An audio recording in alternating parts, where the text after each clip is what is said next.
Bem-vindos a mais um ESA ao vivo. Hoje a ESA tem a honra de receber dois professores, dois ministros do STJ, o ministro Marcelo Navarro Ribeiro Dantas e o ministro Luiz Alberto Gurgel de Faria. É uma grande honra. Eu queria agradecer, ministros, a atenção, a deferência que desde sempre é dispensada à OAB Nacional e à Escola Superior de Advocacia. Há pouco, ambos gravaram um curso que já foi disponibilizado na nossa plataforma.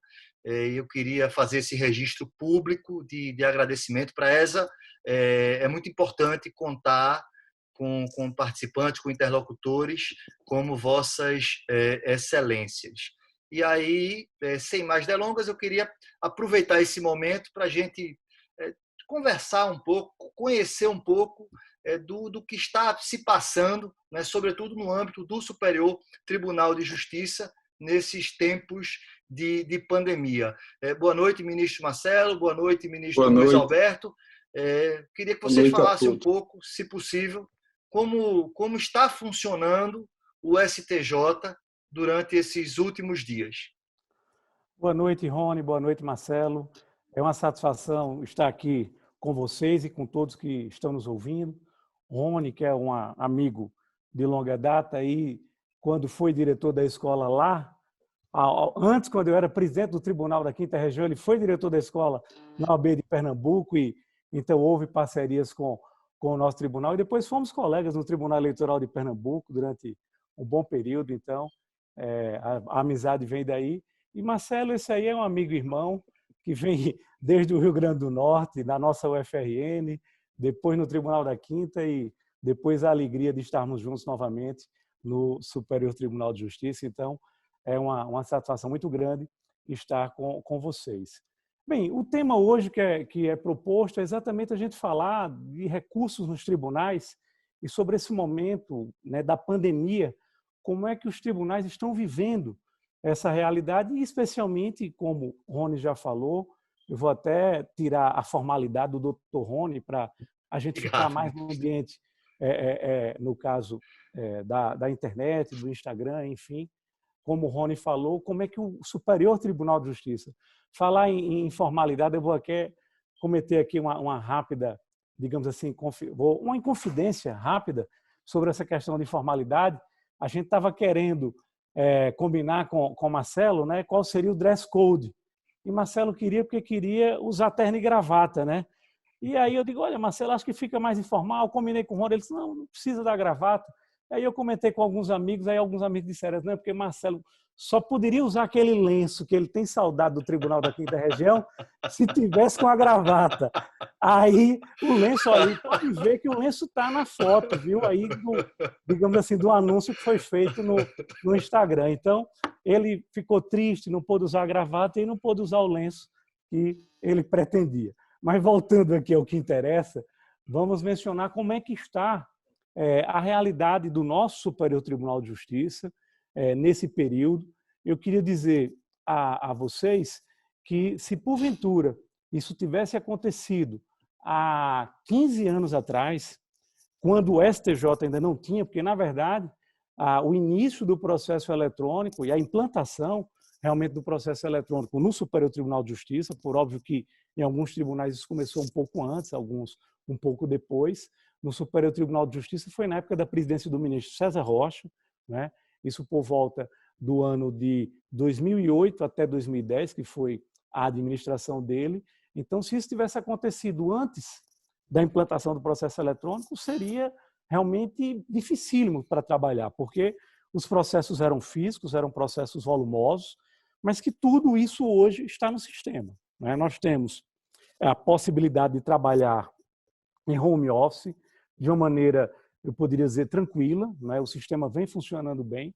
A gente tem um sistema antigo, no caso, funcionando muito bem, e um sistema novo através do web, né, que também está funcionando. Então, na realidade, digamos assim, é possível plenamente acessarmos, tanto nós, como magistrados, como os servidores que nos auxiliam, como também os advogados, terem esse acesso aos autos eletrônicos sem nenhum tipo de problema. Então, é a primeira observação que eu faço no que diz respeito a você ter acesso ao processo. Lógico que não é, digamos assim, a gente sente falta desse contato com os advogados, a gente sente falta do contato com os servidores, com os colegas nas sessões presenciais, mas é importante dizer que se não tivéssemos o processo eletrônico como nós hoje em dia temos, né, a gente estaria numa realidade muito difícil no âmbito do Superior Tribunal de Justiça. Mas bem, esse primeiro tópico que eu queria, no caso, abordar, o home office, né? Então a gente está conseguindo fazer os processos andarem. Segundo tópico, eu tenho um estilo, e aí cada magistrado deve ter o seu, mas eu tenho um estilo de ter reuniões semanais com os meus assessores. E aí, esse contato físico não era possível, como é que eu estou resolvendo? Por videoconferência. Então, semanalmente, eu tenho reuniões com os meus assessores, eu, no caso, marco com eles previamente. Então, a gente vai, se reúne, as dúvidas que são necessárias, eles, no caso, vêm e tiram comigo, os pontos que eu preciso passar normalmente, ou algum processo que a gente precisa estudar com mais detalhe, a gente então tira aquelas dúvidas nas videoconferências, e isso vem funcionando de uma maneira boa, eu poderia dizer.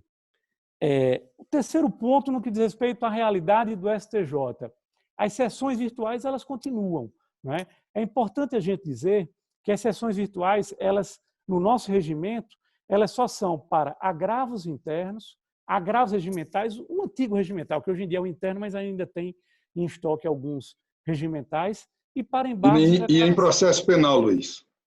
Os regimentais também em processo penal. É verdade, regimentais em processo penal. Então, são essas três classes que admitem o julgamento através de sessão virtual. E essas três classes, perdoe-me, elas não permitem a sustentação oral. O que é que, então, deve ser julgado no âmbito de uma sessão virtual?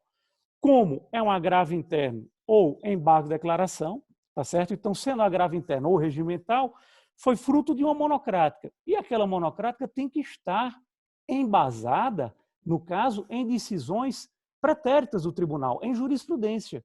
Então, o que vai para as sessões virtuais é apenas aqueles casos já, digamos assim, de rotina, aqueles casos já batidos, aqueles casos de costume, pelo menos isso é a regra, é o que deve acontecer, no caso, numa sessão virtual.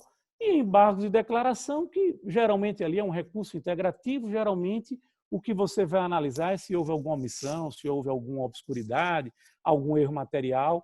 Então, quer dizer, não há sustentação oral e essas sessões virtuais vêm funcionando normalmente. O advogado pode apresentar memorial, tanto o próprio magistrado relator que colocou o processo pode destacar, como também outro colega pode destacar. As sessões elas ficam, no caso, no ar, no sistema, durante 7 dias e a gente tem esse período para examinar. Isso aí está funcionando bem, está funcionando normalmente. Só para dar um número da realidade da nossa turma, porque sei que na sessão criminal, como começou agora, ainda não tem esses dados, mas só para dar um número, no ano passado nós julgamos 18 mil processos em sessões. Números redondos, é um pouquinho mais do que isso. Números das virtuais, 15 mil e poucos processos. E 3 mil e poucos processos no âmbito das sessões presenciais. Então, a gente verifica, né, que o número que é julgado em virtual é um número muito elevado. Para que isso? Porque são questões rotineiras. Então, vamos deixar para as sessões presenciais exatamente aqueles casos que são, digamos assim, importantes, são matérias novas, são casos onde há necessidade de um debate presencial, e isso é o que está, digamos assim, acontecendo quando estamos no momento normal, quando estamos podendo ter a realidade presencial. Mas bem, e aí a pandemia? Acabou, digamos assim, aquele encontro presencial, o STJ, desde o último dia que nós abrimos, foi 16 de março, a partir de 17 de março, eu me lembro bem, foi uma reunião que eu estive presente, lá na presidência, né? Então, hoje, dia 15, quer dizer, amanhã faz um mês, que está parado.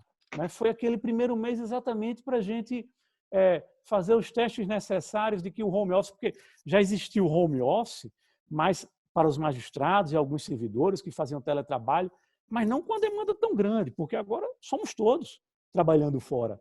E aí precisou se verificar se, no caso, a TI, não é, a tecnologia da informação, o setor de informática ia, no caso, ter os servidores necessários, eu digo os computadores necessários, ia poder dar conta. E nesse primeiro mês os resultados foram bons. Por óbvio que um ou outro problema, em determinado momento, estava congestionado, enfim, são problemas que precisam ser enfrentados diante de uma realidade tão difícil como essa da pandemia, mas foram sendo, no caso, contornados, né? O sistema vem funcionando bem, e aí é o momento agora de dar um passo adiante. Qual é esse passo adiante? É exatamente a gente passar a ter as sessões através de videoconferência ou sessões telepresenciais, como alguns gostam de mencionar. Nós teremos, eu não posso afirmar, é importante dizer, que isso vai acontecer, porque, na realidade, nós teremos uma sessão plenária na próxima sexta-feira, ou seja, depois de amanhã, dia 17 de abril, exatamente para fazer essa deliberação. O momento é um momento maduro para irmos para as videoconferências, diante do que a gente já tem de informação no ambiente técnico médico, no ambiente técnico eu quero dizer de informação de que não se pode ainda sair do isolamento, aproveitar e fazer aquela propagandazinha, hashtag fica em casa, né? Que realmente a gente precisa cuidar da nossa saúde. Então, demonstra que a gente vai passar mais um período aí, no caso, ainda sem poder se encontrar presencialmente. Então, na minha opinião, volto a dizer, quem irá deliberar é o Pleno do Superior Tribunal de Justiça, então os 33 estarão reunidos telepresencialmente, mas eu já antecipo, porque já antecipei, conversando com alguns colegas, que acho que é o momento de passarmos realmente para termos as sessões através de videoconferência. E isso, então, vai fazer com que, guardadas as devidas proporções, porque nunca será a mesma coisa da presença física, aquele contato de você receber o advogado, de você conversar com um colega antes ali nos bastidores de uma sessão, né? De você ter o contato, no caso, a sustentação oral que vai poder ser feita, uma vez aprovada a videoconferência, ao vivo, né? Mas de você estar podendo... Não vamos dizer que era a mesma coisa, mas é dizer que é o possível, né? Para que a gente continue efetivamente tendo a jurisdição sendo atendida, né? E os jurisdicionados não fiquem, no caso, com a justiça parada. Então, o STJ vem, nesse período, funcionando em termos de decisões monocráticas, em termos das sessões virtuais, né? E agora poderá, uma vez aprovado, dar esse passo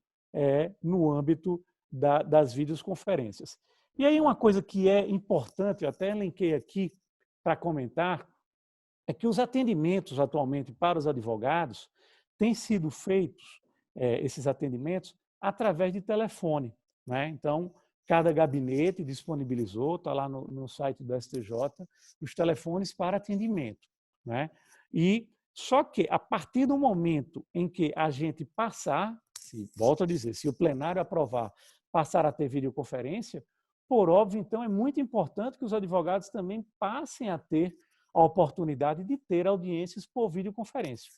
Cada magistrado terá o seu estilo, se vai adotar isso ou não, mas se por acaso voltarmos a ter sessões presenciais no que diz respeito aos colegiados, por óbvio, então eu abrirei a oportunidade para, então, atender os advogados. Ministro, só uma pergunta, me permita aqui uma parte, só complementando aí a sua observação.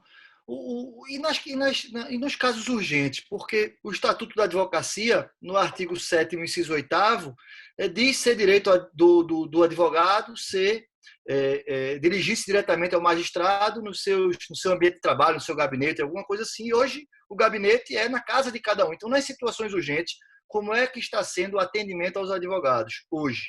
Veja só, Rony, a gente sabe da regra, a gente também tem que verificar que a gente está diante de uma realidade totalmente diferente. Não é aquela realidade que antes o advogado, numa situação urgente, chegava junto ao gabinete, aquele tema chegava para o magistrado e ele, então, iria por óbvio ali, se não marcar no mesmo dia ou marcar no dia seguinte para poder atender. É uma situação diferenciada. Mas nessas situações urgentes, nesses 30 dias lá no meu gabinete, não houve a necessidade de nenhum contato. Por óbvio, eu tive tutelas de urgência, eu tive liminares, mas como a gente atende isso aí de uma maneira célere, não houve necessidade de um contato específico.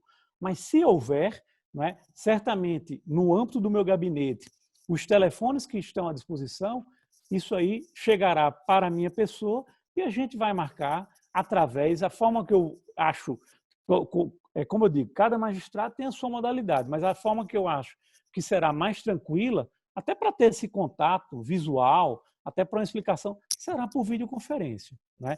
Mas nesses 30 dias, desde quando a gente fechou o gabinete, eu confesso que, volto a dizer, não que não tenha acontecido situações emergenciais de liminares e de tutelas de urgência, mas que foram solucionadas rapidamente, sem a necessidade de um contato prévio. Mas a gente precisa realmente abrir a oportunidade ou de videoconferência ou de telefone. Pode ser que o magistrado não se sinta à vontade de fazer, de repente fazer por telefone. Eu acho que fica mais tranquilo para o magistrado e para o advogado a videoconferência. Na minha compreensão, eu venho utilizando videoconferência, como eu disse, no caso, com os meus assessores. Eu venho utilizando a videoconferência para dar aulas, né? Então, eu continuo dando aula.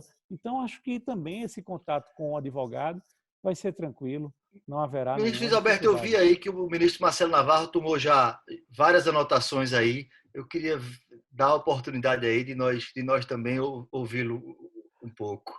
Com certeza, Rony. Vamos ouvir o nosso Marcelo. Fala aí, Marcelo. Boa noite, Luiz Alberto. Boa noite, Rony. Boa noite a todos os que estão assistindo essa live. Realmente eu estava querendo botar a gravata, porque é como uma meme que está rodando por aí, A gente disse, coube a mim botar o lixo para fora hoje, estou tão emocionado, nem sei que roupa eu uso. Então, botar um paletó e uma gravata, que é uma coisa que a gente normalmente não gosta de fazer, depois de um mês andando de pijama, de calção praticamente, de camiseta dentro de casa, a vontade de botar uma gravata. Eu estou todo vestido, estou até com meia e sapato aqui. Realmente é uma coisa...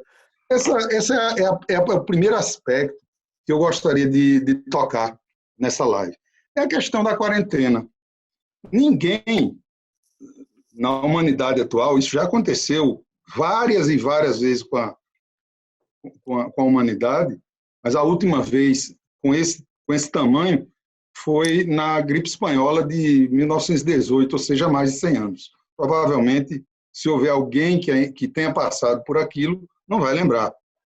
Mas, durante muitas outras épocas, houve outras grandes pandemias, a famosa peste negra da época medieval, as pestes que havia no mundo antigo.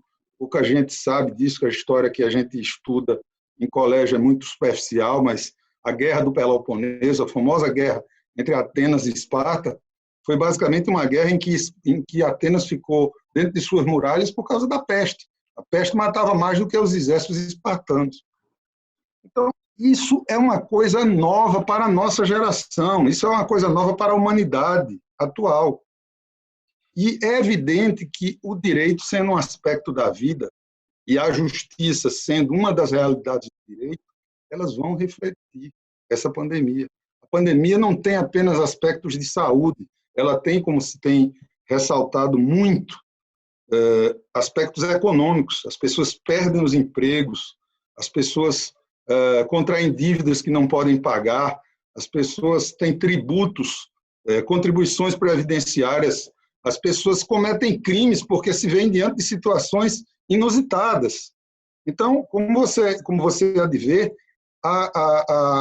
uma pandemia dessa, ela tem reflexos na economia, portanto, tem reflexos no direito econômico, no direito empresarial, no direito comercial, no direito civil, no direito tributário, no direito penal, enfim. E veio a ter um reflexo também no direito processual. Qual é esse reflexo? É os tribunais terem de se adaptar a conseguir prestar jurisdição em menos de 30 dias de uma forma inteiramente sem contato humano. E aí, o que é que nós podemos dizer? A justiça brasileira, que é tão facilmente criticável e criticada todos os dias pelas pessoas em geral e pela imprensa, ela teve uma clarividência quando, no começo dos anos 2000, ela começou a investir maciçamente, não apenas na informática, mas na virtualização e na digitalização desses processos.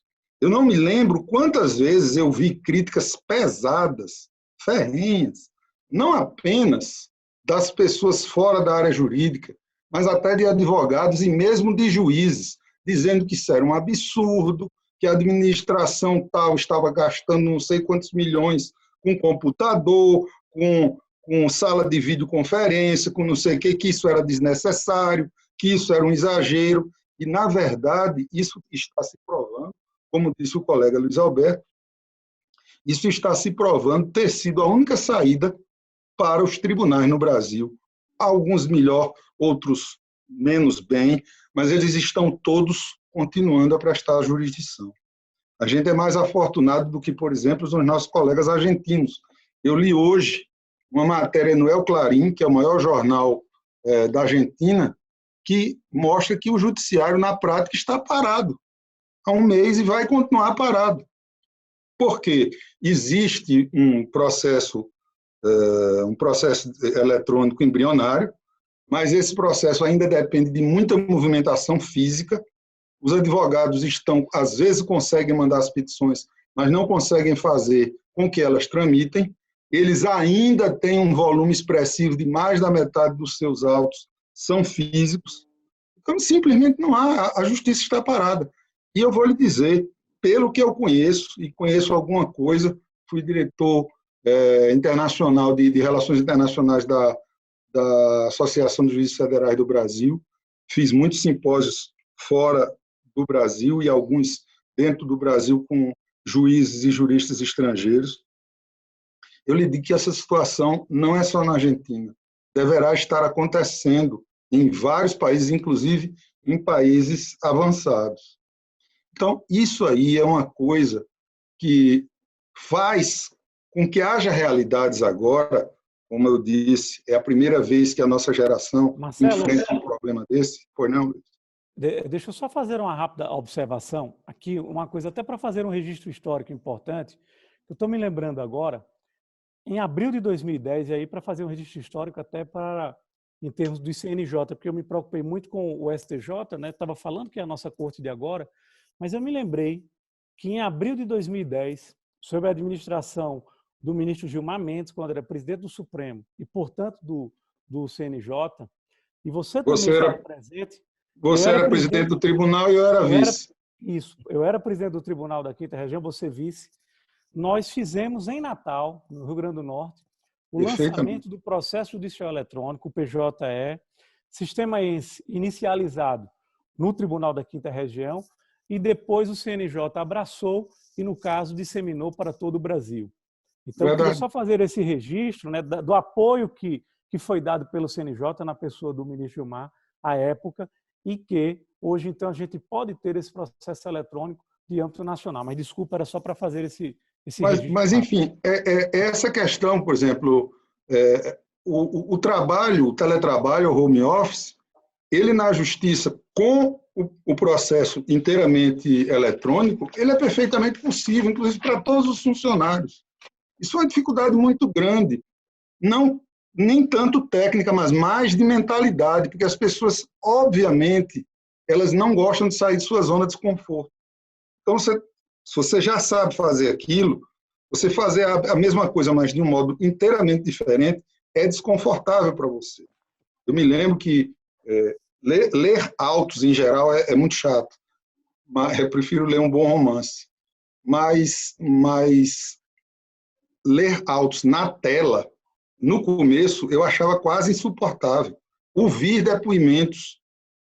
Eu faço leitura dinâmica, para mim é muito mais fácil, em muito menos minutos, eu olhando um depoimento, eu vejo aquele ponto-chave que me interessa, do que eu ficar escutando, pergunta à testemunha por intermédio de Vossa Excelência, se não sei o quê, não sei o quê. Isso realmente, né? E nessa quarentena, para lembrar o título de um romance de um autor tão importante que morreu hoje, Rubem Fonseca, todos nós temos vastas emoções e pensamentos imperfeitos acerca daquilo que nós precisamos fazer. Todos nós nos emocionamos, nós nos entristecemos com os que adoecem e os que morrem, nós temos medo, porque nós não temos informações científicas bastante confiáveis ainda, já que a doença é muito nova. Alguns fazem prognósticos tenebrosos, outros fazem previsões muito otimistas, e talvez o cenário não seja nenhum nem outro, mas seja um cenário diferente em que a vida, a economia e o direito tenham de se adaptar.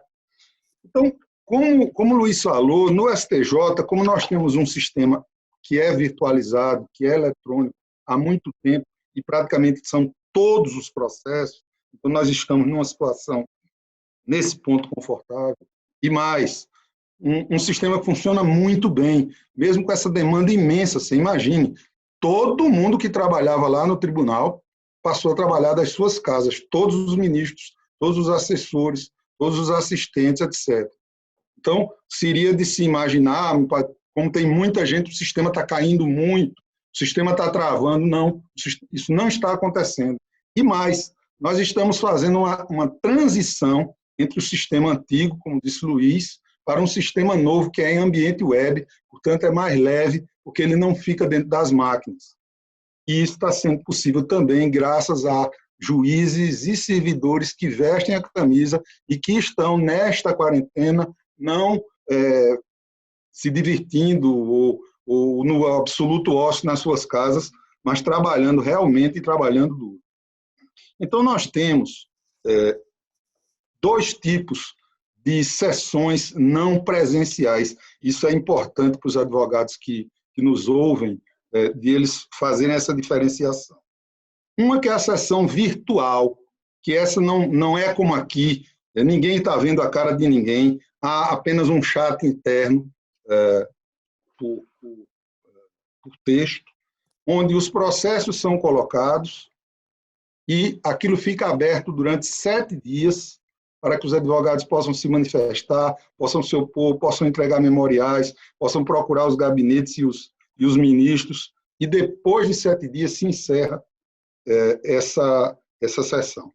Essas sessões, elas existiam apenas na primeira sessão, que é a sessão do ministro Luiz Alberto, que é a sessão de Direito Público, que inclui a primeira e a segunda turmas, e na segunda sessão, que é a sessão de Direito Privado, que inclui a terceira e quarta turmas.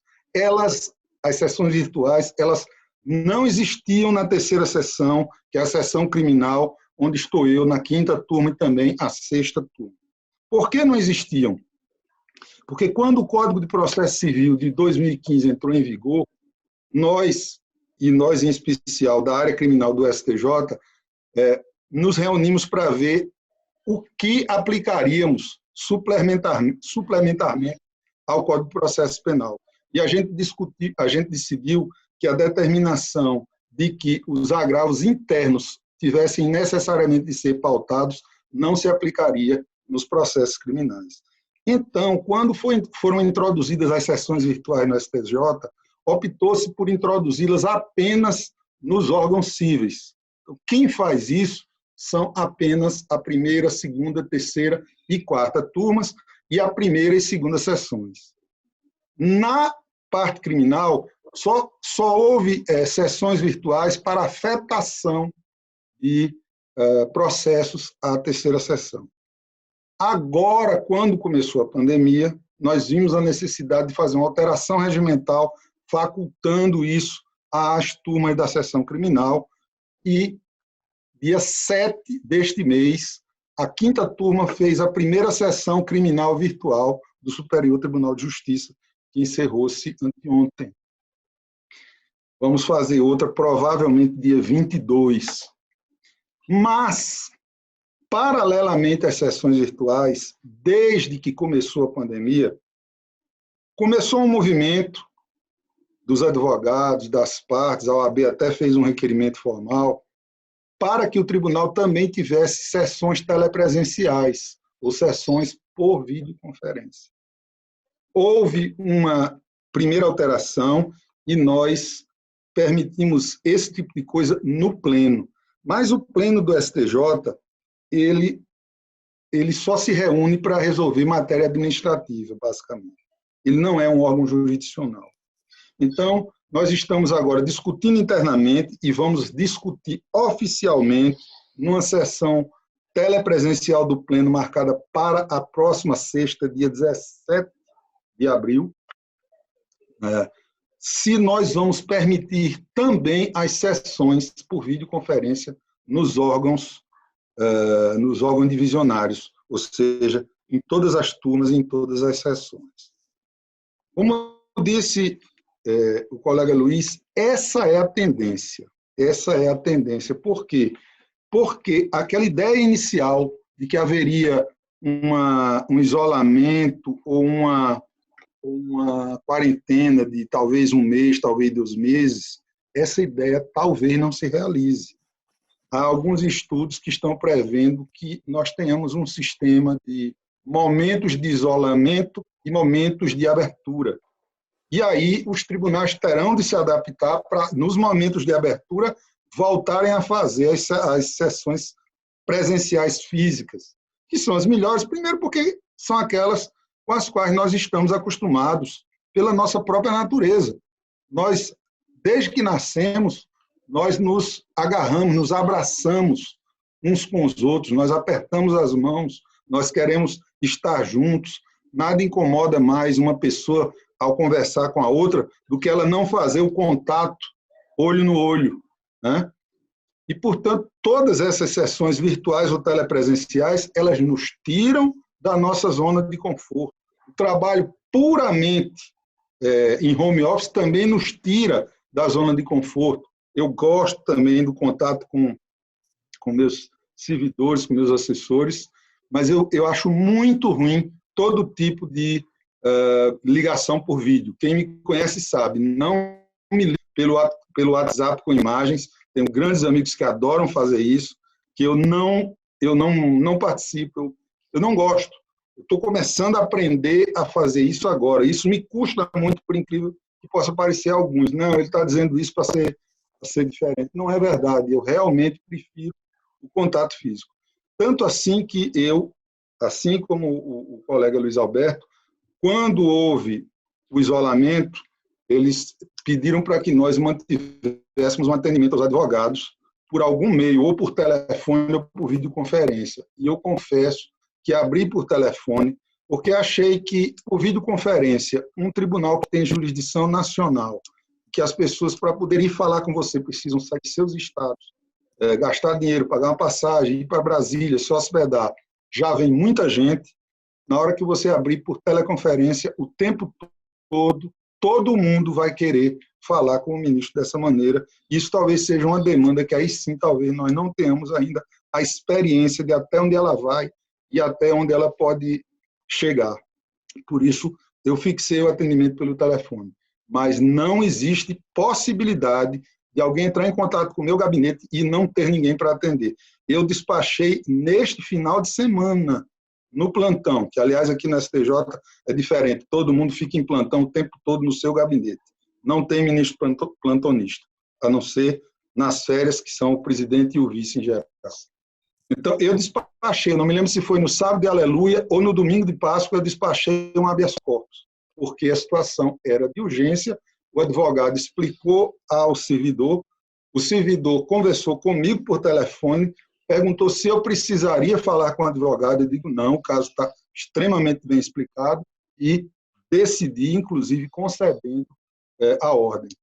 Então, eu acho que nesse ponto, o que nós precisamos fazer, e todos nós, quando nós estamos nesse sistema em que não é a mesma coisa, como o Luiz disse, mas é quase a mesma coisa, e aí também o título de um livro importante, de um grande pensador italiano chamado Umberto Eco, ele escreve sobre a tradução. Você tem uma obra escrita numa língua e alguém a traduz para outra língua. Então, é a mesma obra. É a mesma coisa? Não, é quase a mesma coisa. Quase. Sempre há sempre uma pequena diferença, um pequeno detalhe. Então, o que eu acho que todos nós precisamos nesse momento, e nós estamos saindo da mesma coisa para quase a mesma coisa, é termos compreensão com os erros e com as dificuldades uns dos outros. Os advogados, os membros do Ministério Público, os juízes, os assessores, porque nós estamos aprendendo a andar de uma forma diferente. É como se tivessem paralisado nossas pernas e botado pernas mecânicas. A gente vai tropeçando, a gente vai caindo, mas a gente continua andando, a gente continua fazendo tudo para continuar andando. Por quê? Porque antes, um juiz com muita experiência, um desembargador, um ministro, ele tinha tanto tempo exercendo a judicatura que não havia mais nada de realmente novo para ele. Mas agora, nós com décadas, com várias décadas de profissão, nós estamos nos defrontando dia a dia com coisas que nós não sabemos como resolver, porque elas nunca aconteceram antes. E é isso que todos precisam ter um pouco de compreensão. No começo, a gente vai errando e depois a gente vai aprendendo o chamado caminho das pedras e aí vai passando a errar menos. Obrigado, ministro. Eu queria fazer uma pergunta que eu acho que interessa a todos que estão nos assistindo. Se já há julgados, se já há casos examinados envolvendo aspectos jurídicos já decorrentes da Covid-19 e quais seriam. Queria ouvir primeiro o desembargador Luiz Alberto e, na sequência, o ministro Luiz Alberto e, na sequência, o ministro Marcelo Navarro. Saudade do tempo do Tribunal Eleitoral, né, Rony? Desculpe, ministro. Que é isso, Rony? Por favor. Foram excelentes tempos já. Mas, veja só, Rony, por óbvio, é importante a gente lembrar que a gente está numa instância especial. Então, até o processo chegar no âmbito da instância especial tem um tempo, né? Então não é comum que nesses 30 dias já cheguem tantas questões, né? Mas, por óbvio, para mim mesmo, e com certeza o ministro Marcelo também terá a experiência para falar no âmbito criminal, mas eu me recordo que algumas questões já chegaram. Por exemplo, envolvendo situações de trabalhos no âmbito de ministérios, trabalho se seria presencial ou se seria, no caso, o trabalho remoto, o trabalho à distância, isso no mandado de segurança. Questões também envolvendo, porque sempre no caso de mandado de segurança, porque a autoridade apontada como coatora é ministro de Estado, e aí a competência, em princípio, é nossa, porque eu digo em princípio porque nesse caso, depois quando a gente foi olhar, o ato propriamente dito nem era do ministro de Estado, era de um secretário daquela pasta, e aí não foi possível, no caso, examinarmos o mandado de segurança. Mas outro exemplo também, no âmbito do Ministério da Saúde, há um programa que foi aberto agora, um edital agora para a contratação de médicos. É o antigo Mais Médicos, eu confesso que eu não me recordo agora qual é o nome que é dado, né? Às vezes os governos vão mudando aí, vão mudando as nomenclaturas dos programas, mas enfim, é similar ao Mais Médicos e, então, algumas impetrações existiram a respeito dessa situação e era um edital exatamente para fazer face a ter mais médicos aí diante do problema da pandemia. Me recordo no âmbito tributário, que é um tema que para mim é muito caro, porque é a área em que eu leciono e que eu gosto muito, já algumas questões surgindo, pedindo, por exemplo, substituição de garantia que foi dada em dinheiro por fiança, né? Então, são algumas questões que começam a chegar, né? Embora estejamos no âmbito da instância especial, quer dizer, que demora um pouco, mas que já começam a chegar. Seja porque em algumas situações específicas temos a competência originária, né? Seja porque em algumas situações específicas o processo já está aqui e aquele tipo de pedido é formulado aqui. Então, digamos assim, ainda é um movimento embrionário, né? Mas é importante, por óbvio, muitas demandas existirão, mas só para dar um exemplo da importância de, digamos assim, o executivo e o legislativo trabalharem, planejarem para isso aí, para evitar muita judicialização. Eu estava verificando no âmbito tributário, tem uma portaria não me lembro se é do Ministério, antigo Ministério da Fazenda, ou se já é da própria Receita, mas que prevê o diferimento do pagamento de tributos no âmbito de estados, tributos federais, por óbvio, no âmbito de estados que tenha sido decretada a calamidade pública. E a gente sabe que foi decretada a calamidade pública não só pela União Federal, no âmbito nacional, como os estados e os municípios têm decretado. Então, começaram algumas ações judiciais, exatamente, olha, se tem esse ato normativo prevendo esse diferimento, esse adiamento, no caso, mas era um ato de 2012, eu quero então aqui que seja aplicado. E começou a judicialização. A partir do momento em que o governo então agiu, saíram no finalzinho de março e os primeiros dias de abril, saíram vários atos normativos do governo, ele mesmo já diferindo, né? Ele mesmo já adiando. No caso, por exemplo, a declaração de imposto de renda e o pagamento para quem ainda tem algo a acertar com o Leão, que seria até o dia 30 de abril, foi para o dia 30 de junho, né? Pagamentos de PIS, COFINS, PASEP, contribuições previdenciárias, aqueles que têm, no caso, estão sujeitos ao Simples Nacional, né? O próprio governo, então, agiu, é importante o governo agir, e o legislativo também, quando for a situação que dependa, no caso do legislativo, mas nesses casos, como era simplesmente vencimento do tributo, o próprio governo, através de ato normativo, via legislação tributária, que não lei, ele pôde agir, e assim fez, no caso já diferindo, adiando o pagamento em alguns casos para 90 dias, outros para 180 dias. Então, diante de uma realidade tão difícil dessa, né, para todos, para as pessoas físicas, para os empresários, para todos, e para o governo também a gente sabe, mas num momento difícil como esse, quem tem, no caso, o planejamento, que pode dar aí uma diretriz, é o governo, né? O governo no seu sentido amplo, tanto o executivo como também o legislativo em parceria. Porque senão vem uma onda de judicialização muito forte e aí passa a ser um magistrado dá uma decisão liberando por completo o pagamento de tributo, outro já libera ali para uma... Quer dizer, fica uma coisa meio desordenada e até que os tribunais, sejam os tribunais de segunda instância ou então chegue para o Tribunal Superior para dar uma diretriz para uniformizar, isso pode ser tarde, no âmbito de organização, está entendendo, Rony? No âmbito de planejamento, né, para o governo como um todo. Então, é importante o governo ter isso em mente, né? É importante, eu estou dando só aqui alguns exemplos no âmbito tributário, né, de situações em que houve sim o diferimento, houve adiamento e veio em boa hora porque as ações judiciais já estavam se proliferando. Né? Mas é importante também ouvir no âmbito criminal aí a opinião do Marcelo. Vai lá, Ministro Marcelo. Marcelo. Olha, no âmbito criminal, a maior situação, e isso foi algo previsível, o CNJ editou um ato normativo acerca da possibilidade de proliferação do coronavírus nos presídios e já se imaginou que aquilo ia gerar uma quantidade imensa de habeas corpus. Houve uma decisão singular no Supremo Tribunal, meio que recomendando que aqui a diretriz do CNJ se aplicasse de forma generalizada. Mas no colegiado prevaleceu a ideia de que aquela situação prevista no ato normativo CNJ teria de ser analisado caso a caso. E eu, data vênia de opiniões em contrário, acho que essa foi uma solução mais correta.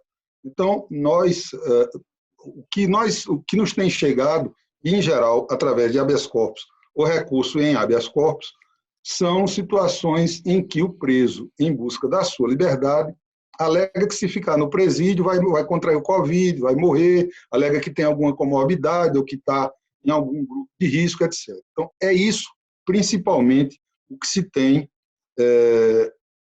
tem chegado para as turmas criminais. Não houve nenhuma decisão genérica liberando, salvo engano, tem uma do colega Sebastião Reis, da 6ª turma, que integra a 3ª seção, mas aí ele estabeleceu um sarrafo muito simples de entender. As pessoas cuja liberdade tinha sido condicionada à fiança. Então, se tinha sido condicionada à fiança, é porque não eram presos perigosos, não eram presos que tinham... Era apenas se estava dando um condicionante financeiro, que, num momento de epidemia, deve-se abrir mão dele. Então, é a única que eu, salvo se eu estiver me esquecendo de alguma coisa, ou alguma decisão que tenha saído hoje, de algum colega que eu não tenha observado, essa foi a única decisão concessiva de forma genérica. Nós, da quinta e da sexta turma, estamos, em geral, negando esses pleitos mais gerais. Todos os presos do estado tal, todos os presos da cadeia tal. Não. Vamos examinar no caso a caso. E, em relação a isso, há um segundo problema. Os presos trazem o problema diretamente ao STJ sem tê-lo feito passar pelas instâncias originárias. Isso constitui supressão de instância. Então, a gente tem negado, a não ser... É possível que venha a acontecer um caso isolado de uma pessoa de muita idade, de uma pessoa... Aliás, já houve, em casos isolados, de pessoas com comorbidades, pessoas que fizeram cirurgias recentes, de terem sido liberados para a prisão domiciliar. Mas, de uma forma geral, essa tem sido uma conduta que nós consideramos mais prudente, porque, em muitos casos, você tem apenas realmente a argumentação do coronavírus como uma forma de escapar do encarceramento, principalmente quando a pessoa cometeu delitos graves. Tem pessoas que são peças importantes em organizações criminosas perigosíssimas e não se pode soltar essas pessoas simplesmente pela alegação de que estamos vivendo numa pandemia. E aí, além da pandemia, nós passaremos a viver num pandemônio e acho que isso ninguém deseja. Ministro, muito obrigado. Nós estamos aí já premidos pelo tempo. Eu não sei se os senhores sabem, o Instagram ele derruba. Depois de 1 hora, a live sai do ar. Então, eu queria renovar os agradecimentos em nome de toda a OAB, em nome da ESA Nacional, pela participação de Vossas Excelências, esperando reencontrá-los muito em breve aqui em mais uma live. Eu queria passar aí a palavra primeiramente para o ministro Luiz Alberto e, na sequência, para o ministro Marcelo Navarro, para as considerações finais.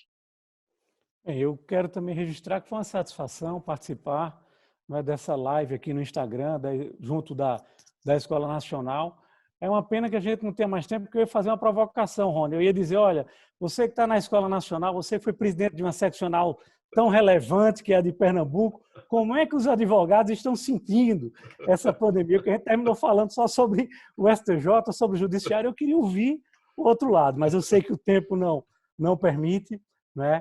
Então, só fazer esse registro de agradecimento, essa oportunidade, desde quando o convite foi feito, no início do mês, a gente já se colocou à disposição e participando ainda mais com o Marcelo, que é, como eu disse, esse amigo e irmão, tendo a oportunidade de ser de uma outra seção, né, do STJ, quer dizer, eu de Direito Público, Marcelo de Direito Criminal, para trazer, digamos assim, essas visões diferentes, né, em âmbitos tão diferentes, tão distintos, e acho que foi muito importante.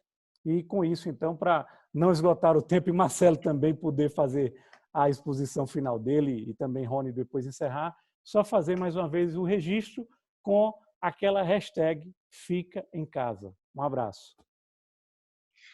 Eu confesso, mais uma vez, eu faço isso porque Rony é um amigo queridíssimo e fazer uma live com o Luiz é fazer uma live com um irmão, mas ainda me custa isso. Eu fico nervoso, eu fico tenso, mas eu queria dizer uma palavra só. Lenço, né, Marcelo? Pois é. Tem uma coisa que eu queria dizer em relação a essa questão dos advogados.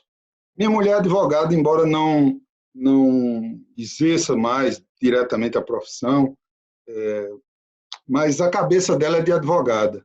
E ela anda muito preocupada com a possível pico, está falando tanto do pico do vírus, nós poderemos ter um pico de demanda de judicialização decorrente do coronavírus, que virá mais à frente, e ele poderá fazer com os serviços judiciais o que o corona faz com os serviços médicos. Então, nós temos de ser mais inteligentes e prevenir. E se, para resolver o problema do coronavírus, precisa de máscara, e precisa de respirador, e precisa de leito de UTI, para resolver o problema dessa judicialização, nós precisamos do uso intensivo dos instrumentos alternativos de conciliação, inclusive no campo penal. E nós temos hoje uma estrutura normativa, a lei de mediação, a nova lei de arbitragem, o Código de Processo Civil, vários desses institutos são aplicados ao direito penal, os órgãos e as forças vivas da sociedade, do judiciário, do Ministério Público, da advocacia, dos empresários, dos trabalhadores, precisam começar a se reunir e a tentar trabalhar grupos de discussão para fazer, não sei, centrais de conciliação, para resolver esse tipo de problema, desde o cidadão que não pode pagar o imposto, até o cidadão que está com um carro sujeito a ser apreendido por uma financeira, aos aspectos criminais, como eu disse, que já vão ser além do problema simplesmente prisional, porque vai haver o cometimento de crimes em face de situações tão agudas dentro da pandemia que terão de ser consideradas, e não vai ser fácil, porque não vai haver doutrina, não vai haver jurisprudência sobre isso, ou será muito escassa. Então, todos nós temos de pensar nisso. Vamos pensar em como resolver esse problema de um excesso de judicialização que dará ser imensamente danoso ao país. E com essas palavras eu me despeço, dou boa noite a todos e acho que foi realmente uma oportunidade boa nessa quarentena, pelo menos, de vestir um paletó. Obrigado, ministro. Inclusive, só aqui considerando o que o senhor disse, no dia 23 de abril, nós teremos um encontro com o ministro Cueva e o advogado Zé Roberto de Castro Neves sobre revisão de contratos em tempos de crise. E um dos aspectos que serão abordados são justamente essa necessidade de uma atuação preventiva, né, para evitar essa disseminação de litígios. No dia 17 de abril, nós teremos aqui a nossa próxima live sobre medidas governamentais trabalhistas para o enfrentamento da crise provocada pelo Covid-19, reunindo o ministro do TST, Alexandre Agra Belmonte, e o professor da FGV, Jorge Bolsinhas. Fica aqui o convite, até o dia 17. Muito obrigado a todos.